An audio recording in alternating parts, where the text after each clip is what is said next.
First ever factory outlet మన Mukunda jewellers వారు తెలుగు నూతన సంవత్సరం ఉగాది పండుగ సందర్భంగా నక్షి మేళా జరుగుతుంది. అన్ని నక్షి జ్యువెలరీ మీద VA ఫ్లాట్ 9.99% మాత్రమే. త్వరపడండి. విశాఖలో మౌనిక హత్య కేసులో కొత్త ట్విస్ట్ కనిపిస్తోంది. ఇప్పుడు మౌనికను అసలు ఎందుకు హత్య చేసింది, ఎలా హత్య చేసింది అన్నది పూసగుచ్చినట్లు పోలీసుల ముందు చెప్పాడు రవీంద్ర. 2021లో ఓ డేటింగ్ యాప్లో తనకు మౌనిక పరిచయమైందన్న రవీంద్ర ఆమెను పెళ్లి చేసుకుందామని కూడా అనుకున్నట్లు పోలీసులకు చెప్పినట్లు తెలుస్తోంది. అయితే పెళ్లి అన్నా పిల్లల్ని కనటం అన్నా తనకు ఇష్టం లేదని మౌనిక చెప్పడంతోనే విడిపోయామని అంటున్నారు రవీంద్ర. కానీ తనకు పెళ్లైన తరువాత మళ్లీ టచ్లోకి వచ్చిన మౌనిక డబ్బుల కోసం వేధించేదని, ఆ వేధింపులు తట్టుకోలేకే హత్య చేసినట్టుగా చెబుతున్నాడు.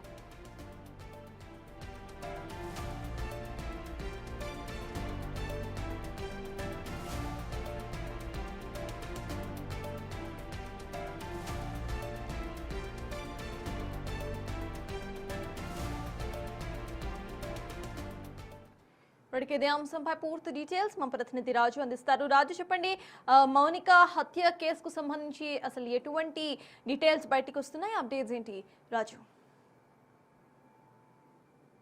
రవీంద్ర మౌనికను హత్య చేసినటువంటి ఉదంతం మీద అనేక కథనాలు అయితే బయటకు వచ్చినటువంటిది అయితే ఉంది. ముందుగా తానకు తానుగా లొంగిపోయినా కూడా ఎలాంటి నిజాలు బయట పెట్టలేదు, కానీ కథనాలు అయితే బయటకు వచ్చినటువంటిది అయితే ఉంది.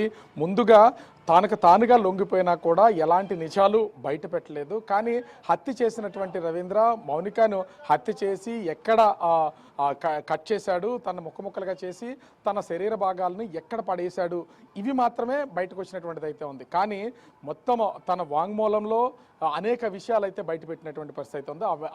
అవన్నీ విన్న తర్వాత పోలీసులకే విస్తుపోయినటువంటి పరిస్థితి అయితే కనిపిస్తుంది. ముఖ్యంగా చూస్తే రవీందర్కి 2021లో మింగ్లీ అనే ఒక డేటింగ్ యాప్ ద్వారా మౌనిక పరిచయం అయింది. 2021 నుంచి 2023 వరకు మౌనిక, రవీందర్ ఇద్దరు కూడా డేటింగ్ యాప్ ద్వారా తమ పరిచయాన్ని పెంచుకున్నటువంటి పరిస్థితి అయితే కనిపిస్తుంది. వాళ్ళు అక్కడితో తమ జర్నీని అయితే కంటిన్యూ చేశారు. అయితే రవీంద్ర మౌనికను ప్రేమించాడు, తనతో పాటు జీవితం పంచుకోవాలనుకున్నాడు. 2023లో పెళ్లి చేసుకుందామని మౌనికకు ఒక ప్రపోజల్ అయితే పెట్టినటువంటిది అయితే ఉంది. కానీ అక్కడే మౌనిక ఒక పెద్ద ట్విస్ట్ అయితే ఇచ్చిందని రవీందర్ పోలీసులకు ఇచ్చినటువంటి వాంగ్మూలం ద్వారా తెలుస్తుంది. ముఖ్యంగా చూస్తే ఆ పెళ్లి ప్రపోజల్ను 2023లో మౌనికకి రవీందర్ ఇచ్చినటువంటినే, నాకు పెళ్లి చేసుకునే ఆలోచన లేదు, నేను నిన్ను పెళ్లి చేసుకోను, నాకు మ్యారేజ్ ఫోబియా ఉంది, నాకు పిల్లల్ని కనాలనే ఉద్దేశం లేదు, నేను పిల్లల్ని కన్ను, అందుకనే నేను నిన్ను పెళ్లి చేసుకోలేనని ఖరాఖండిగా రవీందర్తో చెప్పినట్లుగా పోలీసులు వాంగ్మూలంలో ఉన్నట్లు మనకైతే సమాచారం అందుతుంది. అయితే రవీందర్ వెంటనే అయితే ప్రేమించుకున్నాం, కలిసాం, మన ఇద్దరం పెళ్లి చేసుకోవాలనుకున్నాం, ఇంత నిర్ణయానికి వచ్చిన తర్వాత కూడా ఇప్పుడు పెళ్లి చేసుకోను, పిల్లల్ని కనాలనే ఉద్దేశం లేదు అంటే మరి నా లైఫ్ ఏంటి చెప్పు అంటే నువ్వు నేను విడిపోదామని చెప్పేసి మౌనిక రవీందర్ని విడిపోయేలాగా చేసింది. అప్పటి నుంచి 2025 వరకు వాళ్ళు కలుసుకున్నది లేదు. అయితే డేటింగ్ యాప్లో పరిచయం అయ్యే సమయానికి అటు రవీందర్ కానీ మౌనిక కానీ ఇద్దరిలో ఎవరికి వివాహం కాలేదు. 2023లో రవీంద్ర అదేవిధంగా మౌనిక విడిపోయారు.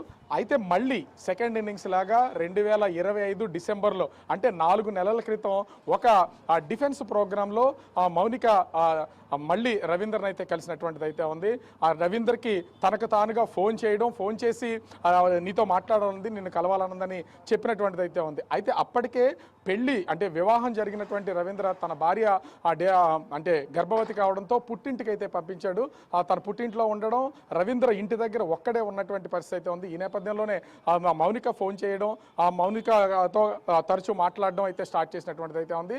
డిసెంబర్ నెలలోనే 2025 డిసెంబర్ నెలలోనే 2 సార్లు వీళ్ళిద్దరూ కూడా పర్సనల్గా కలిశారు. కలిసిన తర్వాత నుంచి రవీంద్రకి మొత్తం అంటే ఇబ్బందులు స్టార్ట్ అయ్యాయని తన వాంగ్మూలంలో చెప్పినట్లుగా తెలుస్తుంది. ఏంటి అంటే మౌనిక నుంచి తీవ్ర స్థాయిలో డబ్బులు కావాలి, డబ్బులు ఇవ్వకపోతే నిన్ను తీవ్రమైనటువంటి ఇబ్బందులు పెడతాను, నీ ఫ్రెండ్స్కి చెప్తాను, నీ ఇంట్లో చెప్తాను, నీ భార్యకి చెప్తానని బెదిరింపులకు గురి చేసింది మౌనిక అని రవీంద్ర అయితే పోలీసులకు వాంగ్మూలం ఇచ్చిన దాంట్లో తెలుస్తుంది. అయితే అప్పటికి రవీంద్ర దశల వారీగా లక్షల రూపాయలను, దాదాపుగా 3 లక్షల రూపాయల వరకు కూడా తనకి చెల్లించినట్లుగా చెప్పాడు. అయినా కూడా చివరిసారిగా నిన్ను నేను వదిలిపోవాలంటే ఫైనల్ పేమెంట్గా 1,90,000 ఇస్తే ఇంకా నీకు నాకు ఏ సంబంధం లేదు, నా దారి నేను వెళ్ళిపోతానని మౌనిక చెప్పిందని తెలుస్తుంది. అయితే 2 నెలల క్రితం మౌనిక అడిగినటువంటి 1,90,000 కూడా రవీందర్ చెల్లించిన తర్వాత నుంచి ఇంకా టార్చర్ అయితే ఎక్కువైందన్నట్లుగా ఆ పోలీసులకి వాంగ్మూలంలో చెప్పాడు. ముఖ్యంగా చూస్తే అప్పటి నుంచి నీ భార్యకు కూడా నీకు నాకు సంబంధం ఉంది, నువ్వు నేను పర్సనల్గా కలిసినటువంటి సంబంధించినటువంటి వాటిని కూడా చెప్పేస్తాను, నాకు నువ్వు డబ్బులు ఇస్తానంటేనే నీతో నేను కలిసి ఉంటాను, డబ్బులు ఇవ్వని పక్షంలో నీకు నీ ఫ్రెండ్స్ ఇంటికి, నువ్వు ఉద్యోగం చేస్తున్నటువంటి ప్లేస్కి, అదేవిధంగా ఎవరెవరైతే నీ స్నేహితులు ఉన్నారో వాళ్ళ ఇళ్ళకెళ్ళి మన ఇద్దరికి ఉన్నటువంటి సంబంధం గురించి పూర్తి వివరాలు చెప్పేస్తానని బెదిరింపులకు పాల్పడడంతో చివరికి ఇక చేసేది లేక తను ఒక నిర్ణయానికి అయితే వచ్చాడు. 29వ తేదీన మౌనికను కలుద్దాం రామని తనైతే పిలిచినటువంటి పరిస్థితి అయితే ఉంది. రవీందర్ పిలిచినటువంటి పిలుపుకి ఒక్కసారిగా అంటే మళ్ళీ డబ్బులు ఇస్తాడనే ఉద్దేశంతోనే తను ఎన్ఏడి ఫ్లైఓవర్ వరకు అయితే మౌనిక వచ్చినటువంటిది అయితే ఉంది. ఎన్ఏడి ఫ్లైఓవర్ దగ్గర 29వ తారీఖున అంటే నిన్న ఆదివారం కావడంతో 10 గంటల సమయంలో 10-15 సమయంలో రవీందర్ ఎన్ఏడి ఫ్లైఓవర్ దగ్గర మౌనికను రిసీవ్ చేసుకోవడం, అక్కడి నుంచి బైక్లో ఇద్దరు కలిసి తన ఫ్లాట్కి అయితే వచ్చారు. ఫ్లాట్కి వచ్చిన తర్వాత ఫ్లాట్లో ఇద్దరి మధ్యన తీవ్ర స్థాయిలో ఘర్షణ అయితే జరిగిందనేది తెలుస్తున్నటువంటి పరిస్థితి అయితే ఉంది. ఈ ఘర్షణలోనే అటు రవీంద్రకి అదేవిధంగా మౌనికకి మధ్యన చిన్న గొడవ అయితే జరిగింది. అయితే 2 నెలల క్రితం విశాఖలో ఉన్నటువంటి ముడసల్లో పార్కులో కూడా ఇదే విధమైనటువంటి గొడవ జరిగినటువంటి నేపథ్యంలో రవీంద్ర మౌనికని చెంపపై కొట్టాడనేది ఒక విషయం అయితే తెలిసింది. ఆ కొట్టిన రోజు నుంచి కూడా ఇంకా రవీంద్రకి బెదిరింపులు అయితే ఎక్కువైపోయినాయి. వాటిని తట్టుకోలేక వెక్స్ అయిపోయి ప్రతిరోజు ఈ బెదిరింపులు ఉండడం కంటే తనను ఏదో ఒకటి చేయడం మేలని భావించినటువంటి రవీంద్ర తనని 29వ తారీఖున పిక్ చేసుకుని తన ఫ్లాట్కి అయితే తీసుకొచ్చాడు. అయితే 10 గంటల 30 నిమిషాల నుంచి 11 గంటల మధ్యలో వచ్చిన తర్వాత ఇద్దరికి మధ్యన ఫ్లాట్లో తీవ్ర వాగ్వివాదం జరిగింది. ఈ వాగ్వివాదంలోనే గట్టిగా అరుస్తూ మాట్లాడుతూ కేకలు వేస్తున్నటువంటి మౌనికను రవీంద్ర నువ్వు గట్టిగా కేకలు వేస్తే చుట్టుపక్కల వాళ్ళకి తెలుస్తుందని పీక పట్టుకుని తన్ని నొక్కే ప్రయత్నం చేశాడు, మాట్లాడకుండా ఆపే ప్రయత్నం అయితే చేశాడు. ఆ సమయంలోనే తన మౌనిక అరుస్తుండడంతో తన నోటి మీద నుంచి మాట రాకుండా చేయి పెట్టి గట్టిగా నొక్కినటువంటి పరిస్థితుల్లో ఒక్కసారిగా స్పృహ తప్పిపోలిపోయింది. అప్పటికే మౌనిక చనిపోయిందని భావించినటువంటి రవీంద్ర కొంతసేపు అలా వెయిట్ చేశాడు. అయితే స్పృహలోకి వచ్చి ఆమె లెగుస్తానికి ప్రయత్నించినటువంటి సమయంలోనే మళ్ళీ తను ఆమెని పీక నూలిమి చంపేసినటువంటి పరిస్థితి అయితే ఉంది. చంపిన తర్వాత ఏం చేయాలని తనని ఒక బ్యాగ్లో పెట్టి ఇక్కడి నుంచి తీసుకెళ్ళిపోదామని ఒక ప్లాన్ అయితే చేసి ఒక బ్యాగ్లో ప్యాక్ చేసే ప్రయత్నం అయితే చేశాడు. బ్యాగ్లో పట్టకపోయేసరికి 12 గంటలకి శవాన్ని ఇంట్లో వదిలిపెట్టి తను బయటకు వచ్చి డీమార్ట్కి వెళ్ళి ఆ కత్తులను కొనుగోలు చేయడానికి ప్రయత్నించాడు. తనకు అనుకున్న కత్తులు దొరకపోవడంతో మళ్ళీ తిరిగి ఇంటికి వచ్చి ఇన్స్టామార్ట్లో కావాల్సినటువంటి కత్తులను బుక్ చేసి ఆ కత్తులన్నింటినీ కూడా రిసీవ్ చేసుకున్న తర్వాత 2 గంటల సమయంలో బాత్రూంలోకి తీసుకెళ్లి తనని మొత్తం ముక్కలుగా కట్ చేసేసినటువంటిది అయితే ఉంది. 2 గంటల నుంచి కట్ చేసి మొత్తం ఆ శరీర భాగాలన్నింటినీ కూడా ఆ ఫ్రిడ్జ్లోను ఆ గోని సంచుల్లోనూ ప్యాక్ చేసి పెట్టుకున్నాడు. 7 గంటల సమయంలో చీకటి పడిందని తెలుసుకున్న తర్వాత తలని కొన్ని తనకి సంబంధించినటువంటి బట్టలు, ఆ సెల్ ఫోను, ఆ చెప్పులు, అదేవిధంగా కొన్ని శరీర భాగాలు తీసుకుని ఆ లిఫ్ట్ ద్వారా బయటకు రావడం. బయటకు వచ్చిన తర్వాత అటు ముఖ్యంగా సింహాచలం దగ్గరలో ఉన్నటువంటి జీడి తోటల్లో తన తలని అక్కడ పడేసినటువంటి పరిస్థితి అయితే ఉంది. చీకట్లో పడేయడమే కాకుండా 2.5 లీటర్ల పెట్రోల్ అయితే తీసుకున్నారు. పెట్రోల్ కూడా ఒక చోటకి ఒక పెట్రోల్ బంక్ వెళ్ళి పెట్రోల్ కొనే ప్రయత్నం చేశాడు. వాళ్ళు పెట్రోల్ బాటిల్లో కొట్టనేసరికి మరొక చోటకి వెళ్ళి పెట్రోల్ కొనుగోలు చేసి ఆ 2.5 లీటర్ల పెట్రోల్తో నేరుగా ఆ జీడి తోటల్లోకి వెళ్ళి తలపైన పెట్రోల్ పోసి అంటించేసినటువంటి పరిస్థితి అయితే ఉంది. మళ్ళీ అక్కడి నుంచి తిరిగి ఇంటికి వచ్చిన తర్వాత తనలో ఒక భయం అయితే ఏర్పడింది. నేను హత్య చేశాను, ముక్కలుగా కట్ చేశానని తన బంధువు తనకు అన్న వరుస అయినటువంటి ఒక వ్యక్తికి ఫోన్ చేసి నేను ఇలా ఒక అమ్మాయితో నాకు రిలేషన్ ఉంది, ఆమెను హత్య చేసేసాను, ముక్కలుగా కట్ చేసేసాను, తీసుకెళ్ళి ఒక చోట పడేసానని చెప్పడంతో పాటుగా కుటుంబ సభ్యులకు కూడా చెప్పేసినటువంటిది అయితే ఉంది. అయితే నువ్వు చేసినటువంటి తప్పు ముందు పోలీసులకు వెళ్ళి లొంగిపోమని చెప్పినటువంటి నేపథ్యంలో రవీంద్ర నేరుగా పోలీస్ స్టేషన్కి వచ్చి లొంగిపోయానని ఈ వాంగ్మూలంలో చెప్పినటువంటి పరిస్థితి అయితే ఉంది.